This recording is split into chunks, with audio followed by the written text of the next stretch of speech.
देखिए आगे बढ़ते हैं। बाबा सिद्दीकी के बेटे जिशान सिद्दीकी एनसीपी अजित गुट में शामिल हो गए हैं। उन्हें अजित गुट की ओर से बांद्रा पूर्व विधानसभा सीट से टिकट दिया गया है। एबीपी न्यूज से एक्सक्लूसिव बातचीत में जिशान सिद्दीकी ने अपने पिता बाबा सिद्दीकी की हत्या से जुड़ी कई बड़ी बातों का जिक्र किया। जिशान सिद्दीकी ने कहा कि मेरे पिता लोगों की भलाई के लिए लड़ रहे थे, लोगों के घरों के लिए वो लड़ रहे थे, उन लोगों को ये रास नहीं आया। जिशान ने यह भी खुलासा किया कि हम दोनों ही अपराधियों के निशाने पर थे और जिशान ने कहा कि उन्हें उम्मीद है कि उनके परिवार को जल्द ही न्याय मिलेगा।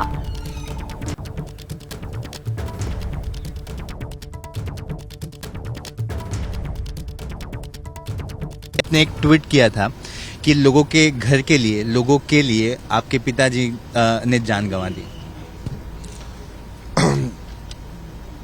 देखिए, मेरे पिताजी ने जो खोया है, हमने जो खोया है, वो मैं शब्दों में नहीं बोल सकता हूँ। ये सब इलेक्शन, राजनीति सब अलग है, मगर हमने अपने घर का ताज खोया है और वो कभी उसकी भरपाई तो कभी जिंदगी में नहीं हो पाएगी। मगर मेरी घर पे मेरी माँ है, मेरी बहन है और हमारे जो मुखिया थे मेरे पिताजी, रहेंगे हमेशा हमारे लिए।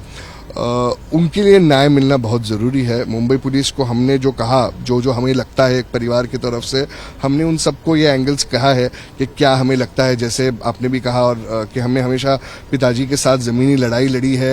ये नहीं देखा है कि कौन सामने है, लोगों के घरों के लिए लड़े हैं, लोगों के राइट्स के लिए लड़े, उनके हक के लिए लड़े हैं।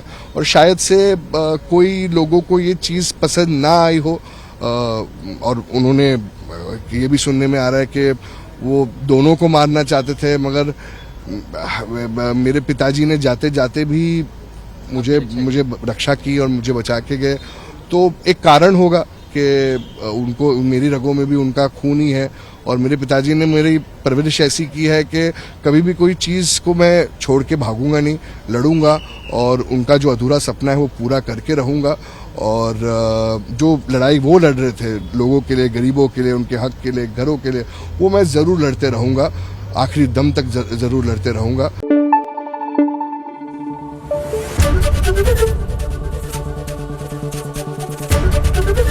एबीपी न्यूज़ आपको रखे आगे।